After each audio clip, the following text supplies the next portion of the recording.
அடுத்தது இன்னொரு கேள்வி மீகி ப்ரோ எப்படின்டா, நாங்கள் மஹ்மூமா தொலை போகல எங்களுக்கு வந்து அல்ஹம்து சூரா கட்டாயமா?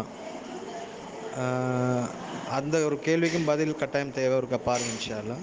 நாங்கள் இப்போ மஹ்மூமோட போய்த்து சேர்றோம் தானே, அவர் நாங்கள் இப்போ தக்பீர் கட்டி ஒரு 2-3 செகண்டுக்குள்ளே அவர் ருக்குவுக்கு போயிட்டாருண்டா, நாங்கள் அல்ஹம்து சொல்லி கொண்டு இருக்கும் போகலே அவர் ருக்குவுக்கு போட்டால் நாங்கள் அதை நிப்பாட்டணுமா, இல்லாட்டி அந்த ரக்காத்தை பூர்த்தி செய்கிறதுக்கு திரும்பவும் தனி ஒரு ரக்காத் தொழணுமா?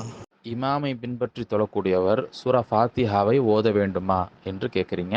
கேள்வி எண் 2316.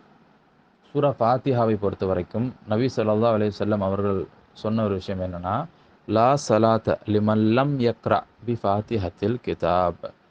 யார் சூரா ஃபாத்திஹாவை தொழுகையில் ஓதலையோ அவங்களுக்கு தொழுகையே இல்லை என்ற கருத்தில் நபி ஸல்லல்லாஹு சொல்லிட்டாங்க. எனவே கட்டாயமாக சூரா ஃபாத்திஹா ஓதணும். அதே சமயம் 2 முக்கியமான நிலை ஏற்படலாம் பின்பற்றி தொழக்கூடியவருக்கு. ஒன்று என்ன அப்படின்னாக்கா, சப்தமிட்டு ஓதக்கூடிய ரக்காத்தா இருக்குன்னு வைங்களேன். ஃபஜ்ருடைய தொழுகையில் தொழுகிறோம். அப்போ சப்தமிட்டு தான் வந்துட்டு என்ன செய்வாங்க, இமாம் ஓதுவாங்க. அப்போ நாமளும் வந்து சப்தமிட்டே ஓதுறது, அந்த அளவுக்கு சப்தம் இல்லைனா கூட ஓரளவுக்கு சத்தம் ஓதுறது, அல்ல திரும்பி அப்படியே சொல்ல சொல்ல அப்படியே திரும்பி சொல்ல, இந்த மாதிரிலாம் செய்யணுமா என்றால், இல்லை அப்படி செய்யக்கூடாது என்று விளங்கக்கூடிய வகையில் திருக்குர்ஆனுடைய 7வது அத்தியாயத்தின் 204வது வசனம் இருக்கு. இதா குரியல் குர்ஆனு ஃபஸ்தமிஉ லஹு வஅன்சிது லஅல்லக்கும் துர்ஹமூன். அல்லாஹ் என்ன சொல்றான்னா, குர்ஆன் ஓதப்படும் போது அதை செவிமடுங்கள், கேளுங்க, வாயை மூடுங்கள், நீங்கள் அருள் செய்யப்படுவீர்கள் அப்படிங்கிறான். அப்போ சூரா ஃபாத்திஹாவா இருந்தாலும் சரி, வேறு எந்த ஒரு சூறாவா இருந்தாலும் சரி, இமாம் ஓதுனா அதை நாம் செவிமடுத்து கேட்கணும்.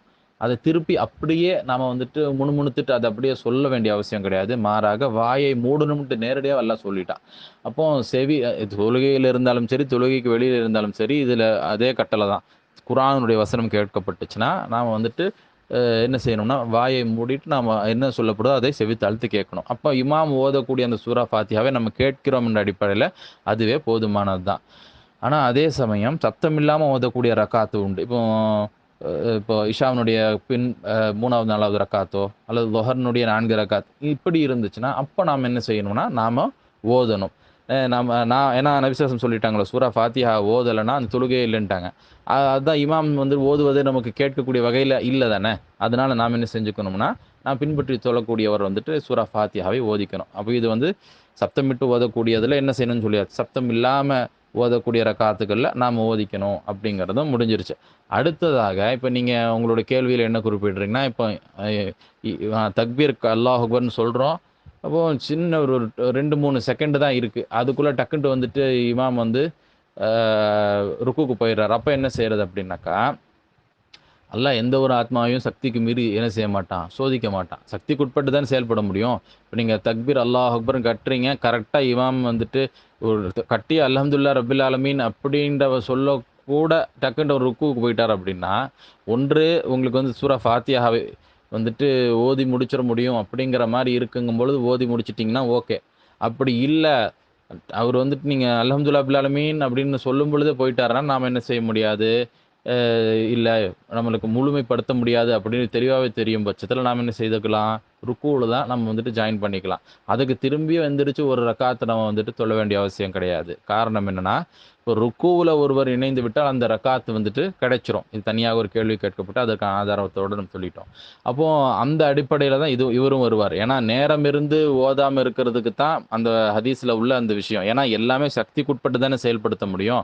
அவங்களுக்கு அங்கே உங்களுக்கு வாய்ப்பே ஏற்படலையே சூரா ஃபாத்திஹா ஓதுவதற்கு என்பதற்கு நேரங்கிறது ஒன்று கட்டாயமான தேவை இருக்கா இல்லையா? அல்லாஹ் அக்பர்ன்னு சொல்கிறீங்க, ஒரு 2 செகண்ட் 3 செகண்டு அதுக்குள்ளே வந்துட்டு டக்குன்ட்டு அவங்க ருக்கு போயிட்டாங்கன்னா, அப்போ ஓதுறதுக்கு வாய்ப்பு இல்லை. அப்போ அந்த ரக்காத் நம்மளுக்கு கிடச்சிரும். ஏன்னா ருக்குவில் நம்ம அடைஞ்சிடறோம் அப்படிங்கிறதுனால கிடச்சிரும். ஆனால் அதே சமயம் நீங்கள் என்ன செய்ய வேண்டிய அவசியம் இல்லை, திருப்பியும் வந்து எந்திரிச்சு அல்லம் சூரா தான் ஓதலையே அப்படின்னு சொல்லிட்டு ஒரு ரக்காத்தை நாம் வந்துட்டு முழுமைப்படுத்த வேண்டிய அவசியம் இல்லை. அதற்கு அடிப்படை என்ன? அல்லாஹ் சொல்வது தான், லா யுகல்லிஃபுல்லாஹு நஃப்ஸன் இல்லா உஸ்ஸஹா. அல்லாஹ் வந்து எந்த ஒரு ஆத்மாவையும் சக்திக்கு மீறி என்ன செய்ய மாட்டான், சோதிக்க மாட்டான், சிரமப்படுத்த மாட்டான் அப்படிங்கிறது தான் அதுக்கு அடிப்படை.